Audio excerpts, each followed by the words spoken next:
Bonjour ou bonsoir, j'espère que vous allez bien. Nous nous retrouvons aujourd'hui pour découvrir une autre petite histoire, mettant en scène le singulier Père Brown. L'histoire s'intitule La perruque pourpre. Monsieur Edward Nutt, le dynamique patron du Daily Reformer, décachetait des lettres et corrigeait des épreuves en écoutant les bruits joyeux d'une machine à écrire sur laquelle pianotait une énergique jeune fille. C'était un homme de belle prestance, un peu fort, en manche de chemise, au mouvement efficace, à la bouche ferme et au ton sans réplique, que contredisait le regard effaré et même rêveur de ses yeux bleus et ronds, un peu comme des yeux de bébé. Pourtant, cette expression n'était pas complètement trompeuse. On pouvait dire que le sentiment le plus fréquent chez lui, comme chez bon nombre de rédacteurs en chef, était une peur continuelle, la peur d'être poursuivi pour diffamation, la peur de perdre des annonceurs, la peur des fautes d'impression, la peur de se faire mettre à la porte. Sa vie était une série de compromis éperdus entre le propriétaire du journal, qui était aussi son propriétaire tout court, un fabricant de savon sénile, au cerveau entièrement occupé par 3 erreurs inextricables, et ses collaborateurs dont certains étaient pleins de talent, d'expérience et, circonstance aggravante, d'un enthousiasme sincère pour les pages politiques du journal.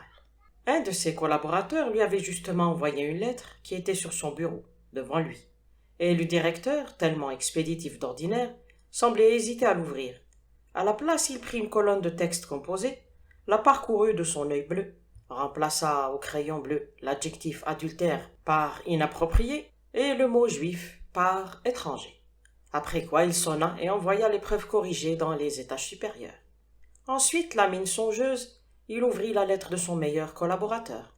Elle portait le cachet du Devonshire et était rédigée comme suit.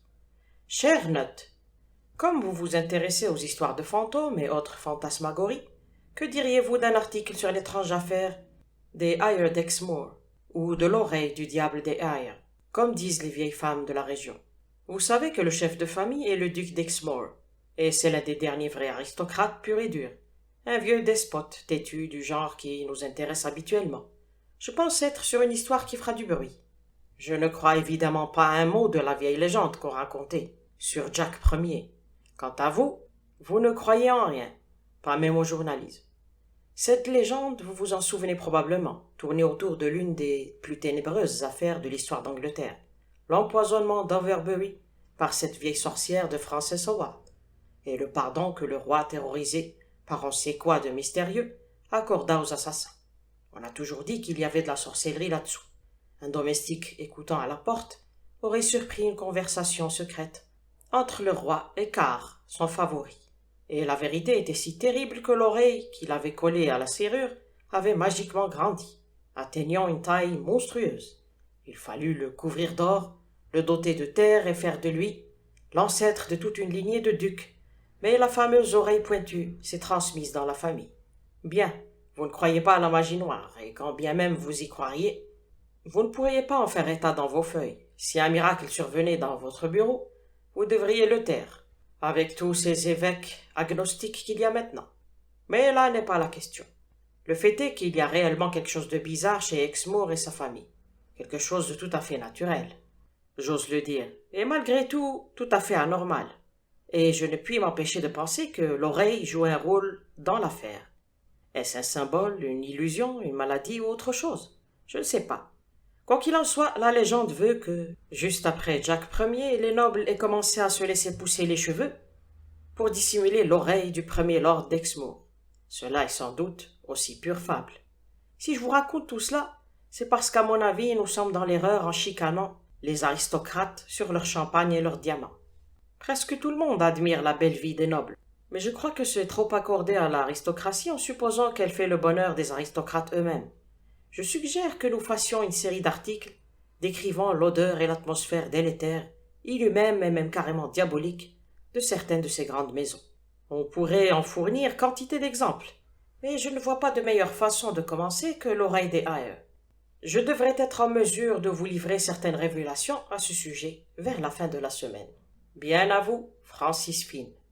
Monsieur Nutt réfléchit un moment en contemplant sa chaussure gauche, puis d'une voix forte et monocorde, faisant sonner toutes les syllabes sur le même ton, il appela. Miss Barlow, veuillez, je vous prie, prendre une lettre pour Monsieur Finn. Mon cher Monsieur Finn, voilà qui paraît très bien. Faites en sorte que la copie nous parvienne par la deuxième distribution de samedi.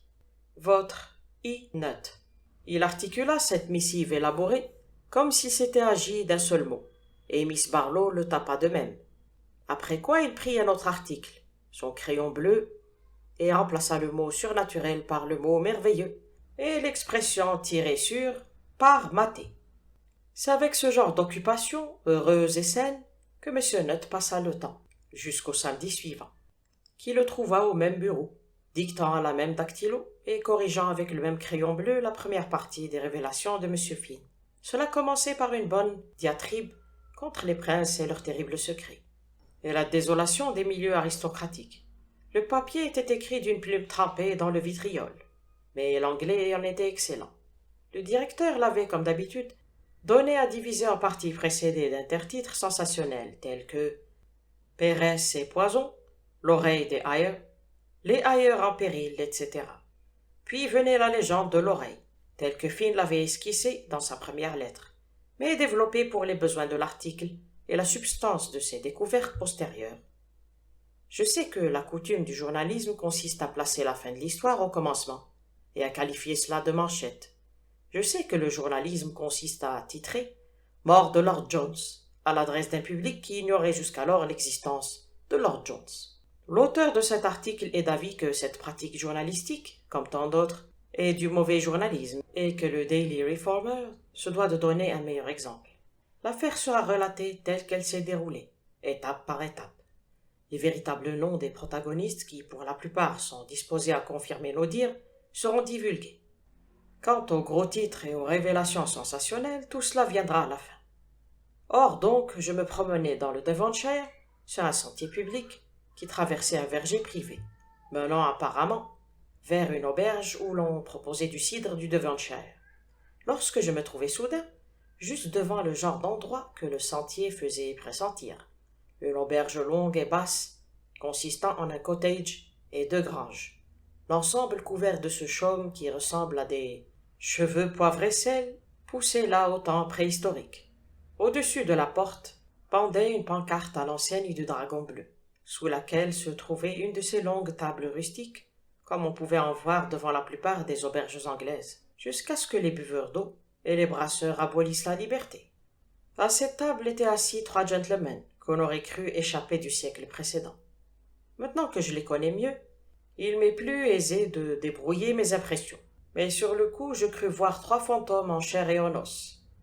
Le personnage dominant, parce qu'il était le plus grand dans les 3 dimensions, et qu'il était assis en face de moi, au centre de la table, était grand et gros, entièrement vêtu de noir, avec un visage rubicond, à la limite de l'apoplexie, sous un front soucieux, couronné par un crâne à peu près dégarni. Je le regardai plus attentivement, sans pouvoir déterminer avec précision ce qui lui donnait cet air antique, à part la coupe ancienne de son col blanc d'ecclésiastique et les rides qui barraient son front. J'eus encore plus de mal à trouver la cause de cette impression en ce qui concernait l'homme assis au bout de la table à droite, et qui avait, à vrai dire, une mine on ne peut plus banale, avec un nez rond comme un bouchon, dans une tête ronde et brune. Il portait aussi une soutane de prêtre, noire et d'une coupe plus stricte. Je ne compris qu'en voyant son grand chapeau, à bord roulé sur la table à côté de lui, pourquoi il m'avait donné cette impression surannée. C'était un prêtre catholique romain. Peut-être cette impression était-elle surtout due au 3e personnage, assis à l'autre bout de la table, quoique sa présence physique fût moins imposante et sa tenue plus soignée. Ses membres squelettiques étaient boudinés comme des saucisses dans des manches et un pantalon gris très serré. Et il avait un long visage jaunâtre, chevalin, qui semblait d'autant plus lugubre que son menton était emprisonné dans un faux col et une cravate à l'ancienne mode. Ses cheveux, qui auraient dû être brun foncé, étaient d'une curieuse teinte roussâtre, terne, qui, par contraste avec sa face jaune, semblait plutôt pourpre que rouge.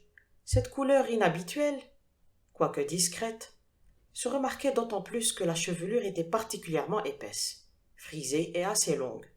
Mais à la réflexion, je pense que ce qui m'avait d'abord paru faire vieux venait plus simplement des verres à vin, hauts de forme antique, d'un ou 2 citrons et de 2 pipes de marguillier. et aussi peut-être du fait que ma mission m'emmenait en quête d'histoire du bon vieux temps. Étant un reporter aguerri, et selon toute apparence dans une auberge, je n'eus pas beaucoup à forcer mon audace pour m'asseoir à la table et commander du cidre. Le grand gaillard en noir paraissait d'une grande culture, particulièrement dans le domaine des antiquités locales. Le petit bonhomme en noir, bien que beaucoup moins disert, me surprit par une érudition encore plus vaste. Aussi nous entendîmes-nous assez bien. Quant au troisième personnage, celui en pantalon serré, il me parut plutôt distant et hautain, jusqu'au moment où la conversation tomba sur le duc d'Exmoor et ses ancêtres. Le sujet qui me sembla embarrasser les deux autres délia la langue du troisième homme, s'exprimant avec la retenue et l'accent d'un homme du monde, très raffiné, tirant de temps en temps une bouffée de sa longue pipe de marguillier. Il me raconta des histoires qui compteront parmi les plus horribles qu'il m'aura jamais été donné d'entendre. Comment l'un des premiers Aer avait pendu son propre père, comment un autre avait fouetté sa femme attachée à l'arrière d'une charrette, comment un troisième avait mis le feu à une église où il y avait rassemblé des enfants, et ainsi de suite. Quelques-unes de ces histoires sont impubliables, comme celle des nonnes rouges, l'atroce affaire du chien tacheté, ou ce qui s'est passé dans la carrière. Il fallait entendre cette rouge litanie d'horreur sortir de ses lèvres fines et douces, qui articulaient avec une sorte d'affectation, tout en plongeant de temps à autre dans son long verre à vin. Je voyais bien que le grand bonhomme assis en face de moi essayait plus ou moins de l'arrêter. Mais il portait manifestement un grand respect au vieux gentleman et se gardait de le brusquer. Le petit prêtre, assis à l'autre bout, fixait la table sans lever les yeux, quoiqu'il n'eût pas l'air embarrassé. Il semblait écouter ce récital en proie à une grande souffrance, ce qui n'avait rien d'étonnant. « Vous n'avez pas l'air, dis-je au conteur, de compter la lignée des Exmoor dans votre cœur. » Il me regarda longuement, ses lèvres conservant leur pli maniéré, mais pincé et pâle. Puis il cassa délibérément sa longue pipe et son verre sur la table et se leva, image du parfait gentleman doté du tempérament volcanique d'un démon. Ces messieurs vous diront, si j'ai lieu de l'aimer, la malédiction des Aer pèse sur ce pays depuis les temps les plus anciens, et bien des gens en ont souffert. Mais ils savent que personne n'en a souffert plus que moi.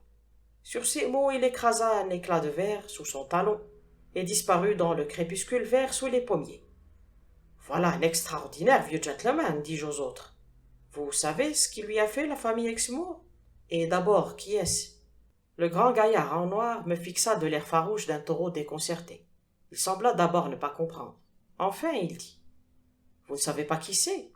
Je réaffirmai mon ignorance, et le silence se fit de nouveau. Puis le petit curé répondit sans cesser de regarder la table. « C'est le duc d'Exmoor. » Et avant que j'aie eu le temps de reprendre mes esprits, il ajouta tranquillement, comme pour régulariser la situation. « Voici mon ami le docteur Maule, le bibliothécaire du duc. Je m'appelle Brown. »« Mais, bégayai-je, si c'est le duc, pourquoi voue-t-il ainsi ses ancêtres aux gémonies ?» « Il est apparemment persuadé, répondit le père Brown, qu'ils lui ont transmis une malédiction. Puis il ajouta cette phrase saugrenue. « C'est pour ça qu'il porte une perruque. » J'ai mis quelques minutes à comprendre ce qu'il voulait dire. « Vous ne pensez pas à la légende de l'oreille monstrueuse, avançai-je. J'en ai entendu parler, bien sûr, mais il doit s'agir d'une histoire de bonne femme, partie de quelque chose de beaucoup plus simple. J'ai pensé que c'était une version ébourifiante d'une de ces histoires de mutilation. On avait coutume, au XVIe siècle, de couper les oreilles aux criminels. »« Je ne pense pas que ce soit cela, répondit pensivement le petit homme. Mais vous savez qu'il est parfaitement possible, du point de vue scientifique, qu'une difformité, telle qu'une oreille plus grande que l'autre, réapparaisse fréquemment dans une famille. » Le bibliothécaire avait enfoui son grand front dégarni entre ses deux grosses mains rouges, comme s'il se demandait intensément où était son devoir. « Non, gémit-il, vous êtes injuste avec lui, en fin de compte. Comprenons-nous bien. Je n'ai aucune raison de le défendre, ni même de me montrer loyal envers lui. Il m'a tyrannisé comme il tyrannise tout le monde. Il ne faut pas croire, en le voyant ainsi simplement ici, que ce n'est pas un grand seigneur dans le pire sens du terme. Il fera parcourir un mille à un homme pour appuyer sur un bouton de sonnette qui se trouve à 1 yard de lui. Il en fera venir un autre d'encore plus loin pour lui apporter une boîte d'allumettes qui se trouve à 3 yards. Il lui faut un valet pour porter sa canne, un domestique pour tenir ses jumelles à l'opéra. Mais pas pour brosser ses habits, coupa le prêtre sur un ton étonnamment sec. parce qu'il voudrait également brosser sa perruque. Semblant oublier ma présence, le bibliothécaire se tourna vers lui. Il paraissait très troublé, et, je pense, un peu échauffé par le vin. « J'ignore comment vous le savez, Père Brown, dit-il, mais il se trouve que c'est vrai. Il se fait servir partout, sauf pour s'habiller. Cela, il le fait dans une solitude complète. Tout le monde est chassé de la maison. Personne n'est seulement autorisé à rester près de la porte de son cabinet de toilette. »« Il m'a tout l'air d'un vieil original, fis-je remarquer. »« Non, répondit laconiquement le docteur Moll. C'est ce que je voulais dire par « vous êtes injuste envers lui », en fin de compte. Messieurs, le duc souffre bel et bien, et douloureusement, de la malédiction dont il vient de nous entretenir. Il cache bel et bien avec honte et terreur, sous cette perruque pourpre, une chose qu'il croit capable de foudroyer quiconque la verrait. Je sais que c'est vrai, et je sais qu'il ne s'agit ni d'une difformité, comme une mutilation, ni d'une dissemblance héréditaire entre les deux oreilles, mais de quelque chose de plus effroyable, parce qu'un homme m'en a parlé. Il a assisté à une scène qu'il n'a pu inventer, où un homme plus fort que nous a cherché à forcer le secret, et s'est enfui, épouvanté. Je m'apprêtais à répondre, mais Moll poursuivit, comme si je n'existais pas, ses mains formant devant sa bouche une caverne d'où sortaient ses paroles. Je parle sans réticence, mon père, parce que mes paroles plaident plutôt en faveur du pauvre duc qu'elles ne le trahissent. Saviez-vous qu'il avait bien failli à une certaine époque perdre toutes ses possessions? Comme le prêtre secouait la tête, le bibliothécaire se mit à raconter l'histoire telle qu'il la tenait de son prédécesseur et ancien maître, en qui il semblait avoir toute confiance. Au départ, c'était l'histoire assez banale du déclin d'une grande famille, qui se confondait avec celle de l'avoué de la famille. Cet avoué avait néanmoins le bon sens de tricher honnêtement, si vous me passez l'oxymore. Au lieu de détourner les fonds qui lui étaient confiés, il profitait de l'inconséquence du duc pour plonger la famille dans un gouffre financier d'où il était seul à pouvoir la sortir. Le nom de l'avoué était Isaac Green, mais le duc l'appelait toujours Élysée, sans doute parce qu'il était chauve, bien qu'à peine âgé de 30 ans. Il avait connu une ascension rapide, malgré des débuts peu reluisants. Il avait commencé comme mouchard ou indicateur, avant de devenir prêteur sur gage. Ensuite, en sa qualité de l'avoué des Ayres, il avait eu la finesse, comme je vous le disais, de se tenir à carreau jusqu'au moment où il s'était senti prêt à porter le coup final, lequel fut asséné lors d'un dîner. Le vieux bibliothécaire disait qu'il n'oublierait jamais l'aspect qu'avaient les abat-jours et les carafes au moment où l'humble avoué avait, avec un sourire égal, proposé au puissant lord de partager la propriété entre eux. La suite était tout aussi inoubliable. Pour toute réponse, le duc avait fracassé une carafe sur la tête chauve de l'autre, aussi soudainement que je l'ai vu briser le verre aujourd'hui. L'avoué se retrouva avec une plaie triangulaire sur le crâne et son regard s'en trouva changé, mais pas son sourire. Il se leva en chancelant et sortit sa carte maîtresse. « Je suis ravi, car maintenant tous vos biens seront à moi, la loi me les donnera. » Il paraît qu'Exmoor devint d'une pâleur de cendre, mais ses yeux jetaient des flammes. « La loi vous les donnera, dit-il, mais vous ne les prendrez pas. Et pourquoi pas? Eh bien, parce que ce serait la fin de tout pour moi, pardi. Et si vous les preniez, j'enlèverais ma perruque. Oui, pauvre fou déplumé. Tout le monde peut voir votre crâne à nu, mais aucun ne peut voir le mien et survivre. Enfin, vous pourrez en penser et en dire ce que bon vous semblera. » Moll jure que l'avoué, après avoir brandi le poing pendant un moment, a pris la fuite et n'a plus jamais reparu dans le pays. Et depuis, on redoute en Exmoor le sorcier plus que le propriétaire et le magistrat.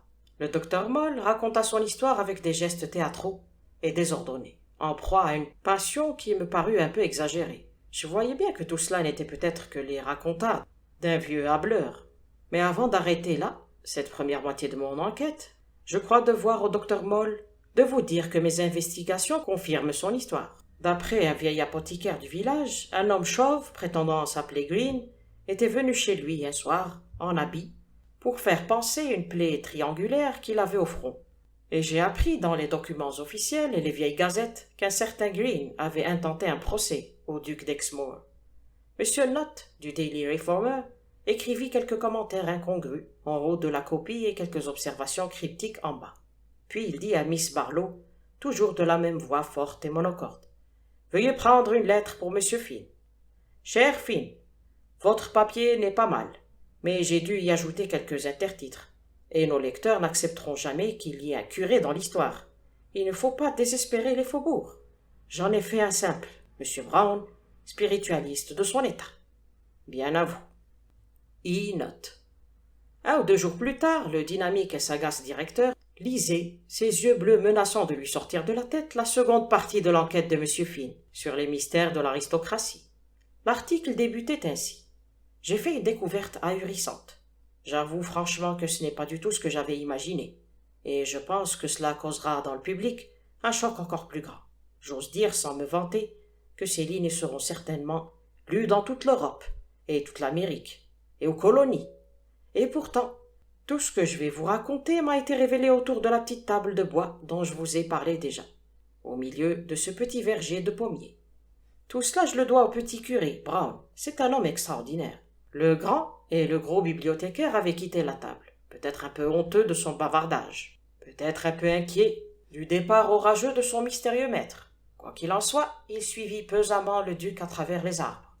Le père Brown saisit alors l'un des citrons et le regarda avec une sorte d'étrange satisfaction. « Quelle jolie couleur que celle du citron, dit-il. Il y a quelque chose que je n'aime pas dans la perruque du duc. C'est sa couleur. Je crains de ne pas très bien vous suivre, dis-je. Mais avis qu'il a de bonnes raisons de cacher ses oreilles comme le roi Midas, continua le prêtre avec une aimable simplicité, qui, en ces circonstances, frisait la désinvolture. Je comprends qu'il soit moins vilain de les cacher sous des cheveux que sous des plaques de cuivre ou des oreillettes de cuir. Mais s'il veut des cheveux, pourquoi n'en prend-il pas qui ait l'air vrai? Jamais, nulle part au monde, il y a eu des cheveux de cette couleur.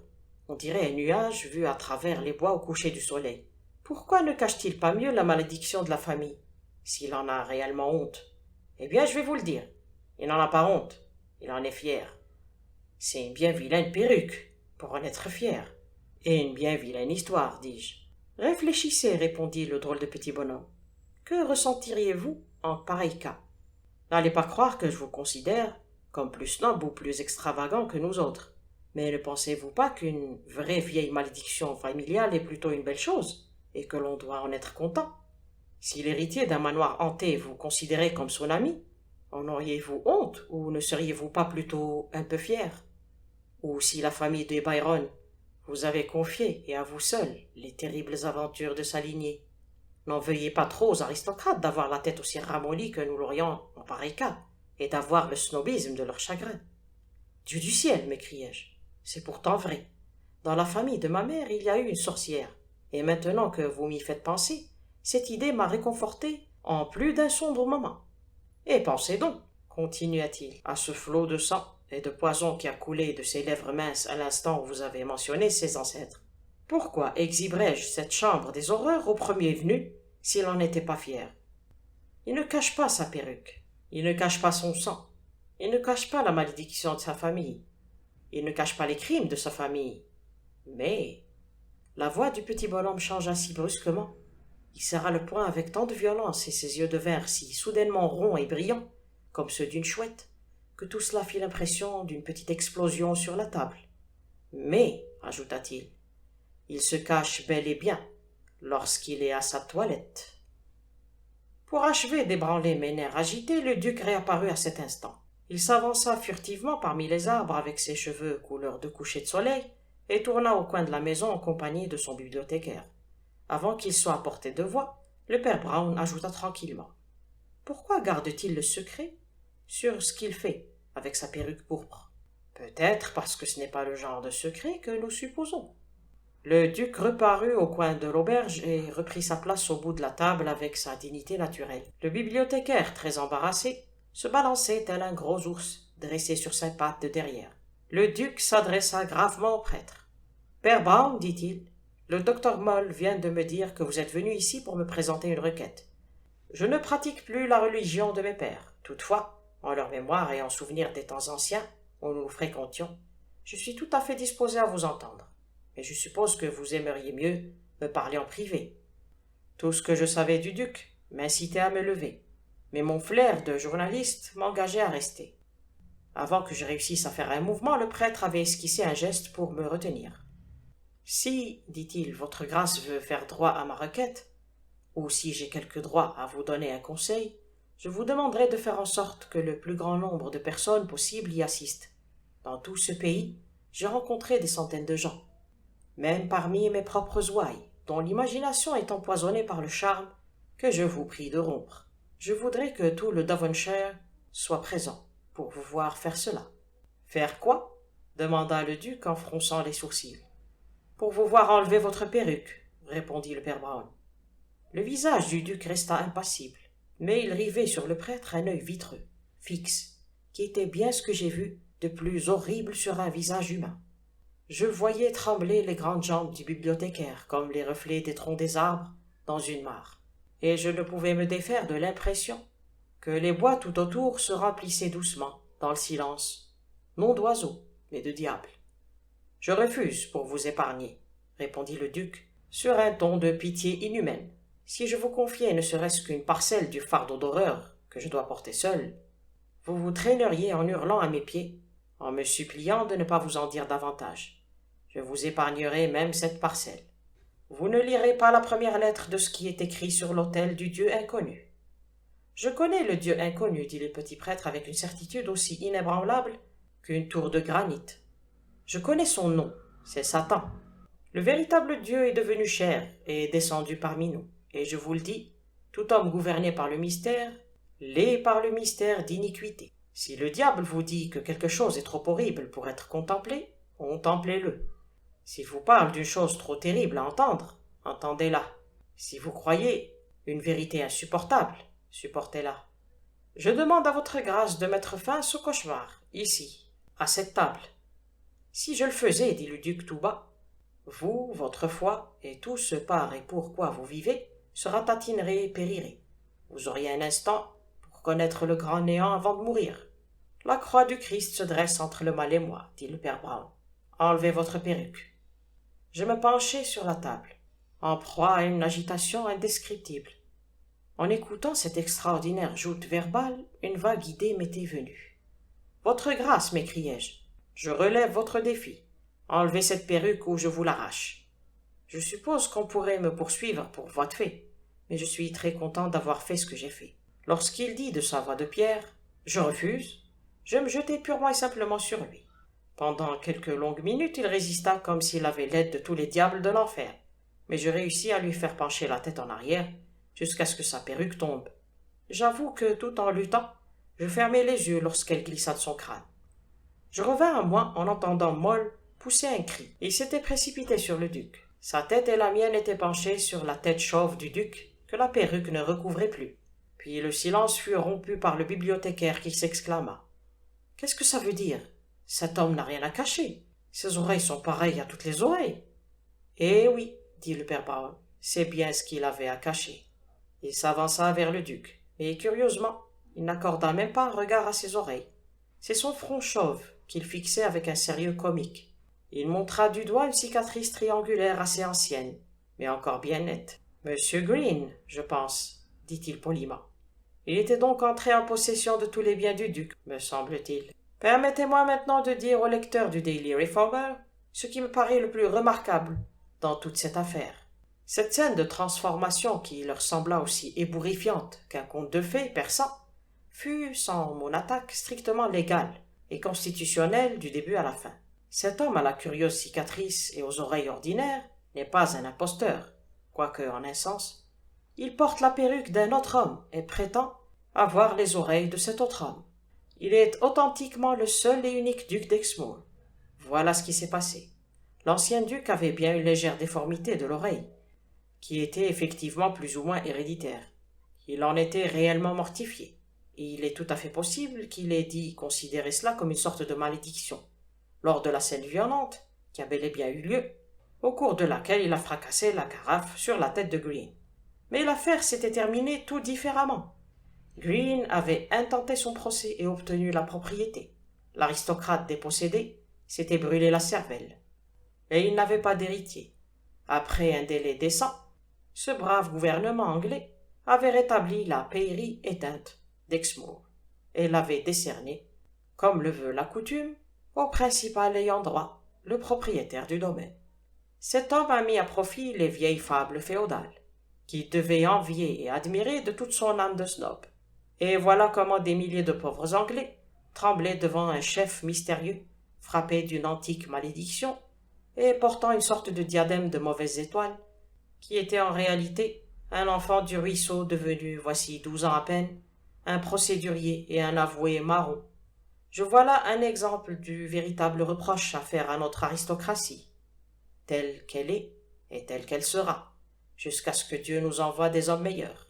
Monsieur Nutt reposa le manuscrit et appela Miss Barlow avec une irritation inaccoutumée. Miss Barlow, veuillez prendre une lettre pour Monsieur Finn. Cher Finn, êtes-vous tombé sur la tête?